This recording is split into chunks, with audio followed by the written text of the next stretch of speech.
กราบสวัสดีFCทั้งช่องของสงกรานต์นะคะมื้อนี้จะมีแนวทางตำเล่าวของพอบ่ประสงค์ออกหน้ามาฝากค่ะพี่น้องในมื้อนี้วันจันทร์ที่29มิถุนายน69เป็นเริ่มอาทิตย์ใหม่ค่ะพี่น้องในรอบอาทิตย์ก่อนนี้ของพอกามาหลุดวันศุกร์นะคะพี่น้องแต่มื้อนี้วันจันทร์นะคะอาจจะบ่หลุดนะคะของพอส่วนมากจะหลุดอาทิตย์ละเทียนะคะมื้อนี้หวังว่าจะบ่หลุดนะคะพอกะให้มาเหมือนเดิมนะคะระวังอย่าเผลอนะคะอย่าเผลออย่าพลาดนะคะ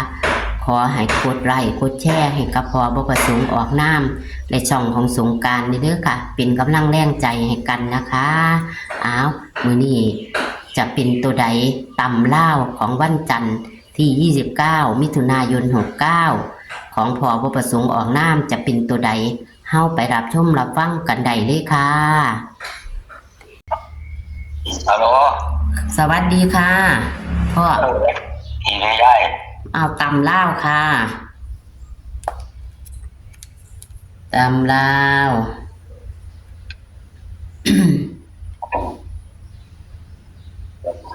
ตำลาวฝนตกบ่ได้แล้ว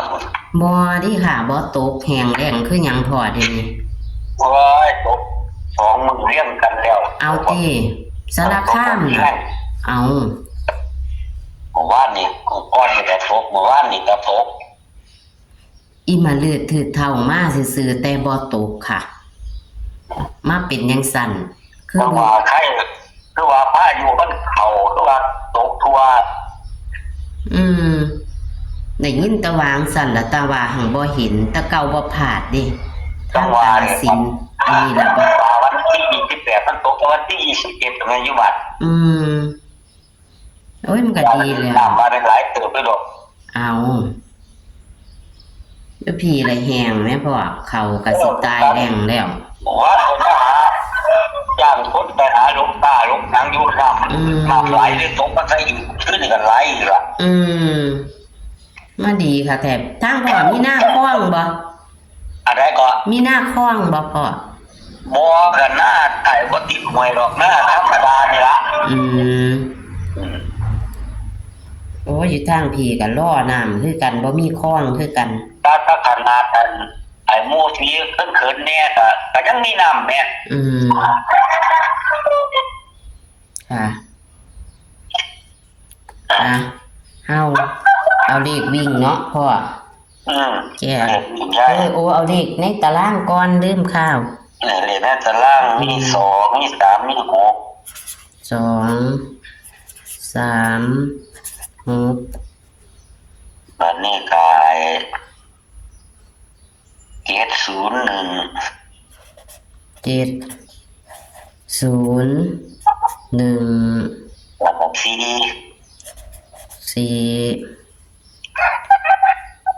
วิ่ง2กับ3ใหญ่2กับ3ค่ะจับคู่นี่20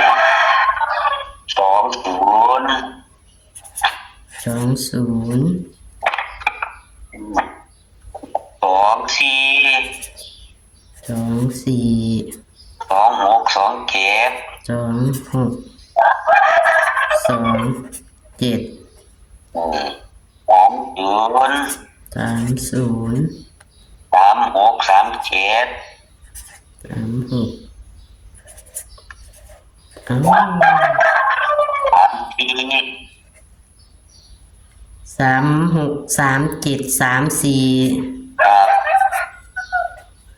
ตอนนี้ก็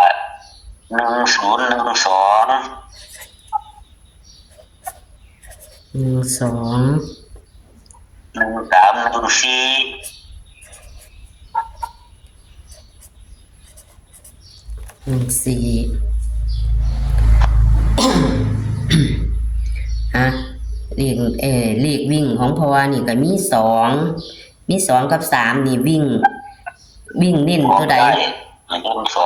เน้น2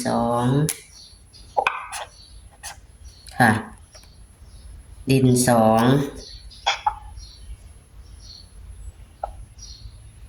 ตัวนินมีตัวใดเนี่ยพ่อ นี่มี20 24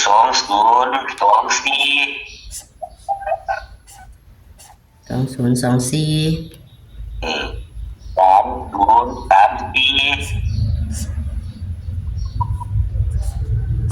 34ตอนนี้ก็1314 1314ครับ ก็มันก็หังเฮาอันล่าสุดมันหลุดเนาะเพราะว่ามันมาเลขเบิ้นอีกเนาะ โอ้ยมันมาเจ็ดเนาะมาเจ็ดได้ก็ได้รอเจ็ด มันค่อยมีผู้ใดเข้าคือเก่าล่ะ บ่16พี่เป็นอาจารย์บ่ทันเรียกมาจังสิยาย แต่นายจังได๋มาอีกว่านี่แม่เนาะเบิ้นแหม โอ้ยเอาเบิ่นไปเด้อยาย แม่น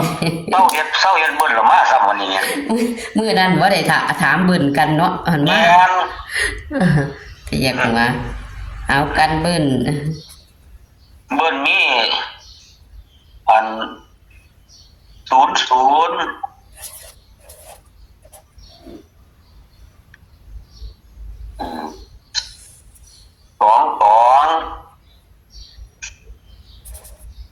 22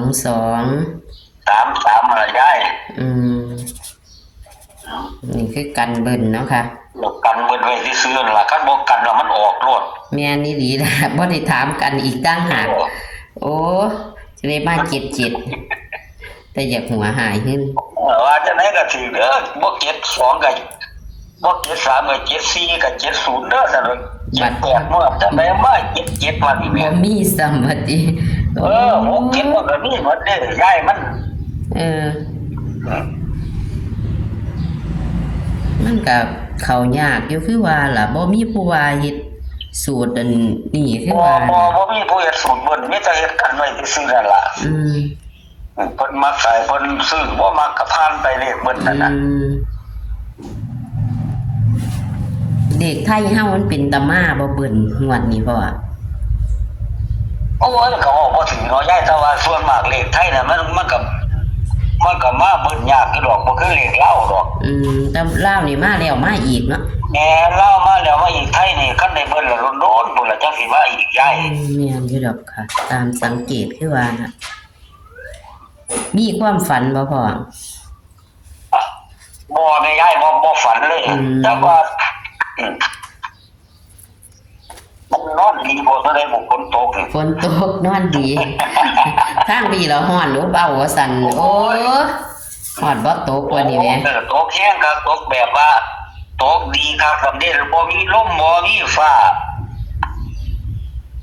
ตกน้ำครับ ค่ะพ่อก็สิขอบคุณพ่อเด้อค่ะบัดนี้ ครับผม ขอให้เฮงขอให้ปังมาแรงนี่ค่ะ แมนย่ายยศวานมาเบิ่น อีกค่ะ เอาค่ะขอบคุณค่ะ สวัสดีค่ะ ครับสวัสดีครับย่าย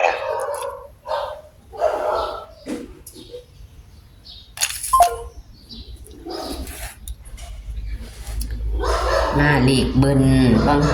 งวด26มิถุนายนก็เลยบอกเขานะคะพี่น้องแต่ว่ามื้อนี้ก็เริ่มใหม่ในอาทิตย์นี้แล้วค่ะเลขพอก็บ่ค่อยหลุดดอกค่ะพี่น้องก็จะหลุดประมาณอาทิตย์ละเที่ยบ่พี่น้องเลขวิ่งเพิ่นก็ได้ของพอนี่ก็ได้พอบ่ประสงค์ออกน้ำก็อย่าเผลออย่าพลาดค่ะมีหลุดมื้อนั้นนะคะพอวันที่26วันศุกร์เพราะว่ามันมาเบิ่นพอก็ว่าผันเบิ่นจังซี่ก็คือมันบ่เข้านะคะพี่น้องในมื้อนี้วันที่29มีถุนายน69ตำลาวพี่น้องพอบ่ประสงค์ออกน้ำนะคะให้วิ่ง2กับ3รูด2นะคะแห้ง2นะคะเน้นก็มี6คู่คือเก่าค่ะพี่น้องเน้น6คู่คือเก่าเพิ่นก็ให้20 24 26 27 30 36 37 34 1012 1314ค่ะพี่น้องกันเบิ้นน้ำค่ะพี่น้องมือนั่นบ่ได้เอากันเบิ้นให้เพิ่นบ่ได้เฮ็ดว่าสั่นเพิ่นก็ลืมคือกันพี่น้องมาซ้ำกันเบิ้น002233เน้นก็คือ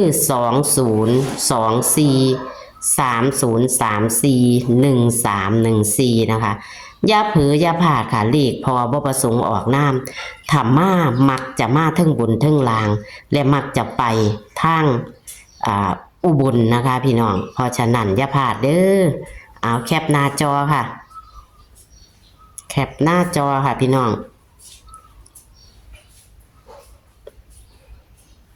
นี่ค่ะ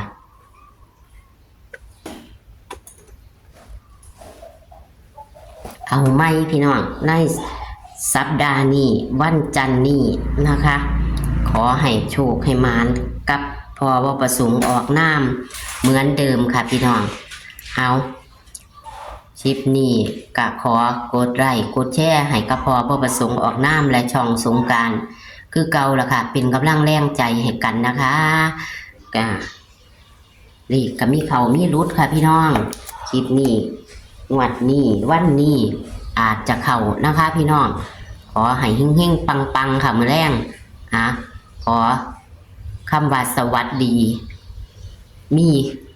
โชคเด้อพี่น้องสวัสดีมีโชคในค่ำคืนนี้คือวันจันทร์ที่29 มิถุนายน 69ค่ะสวัสดีค่ะ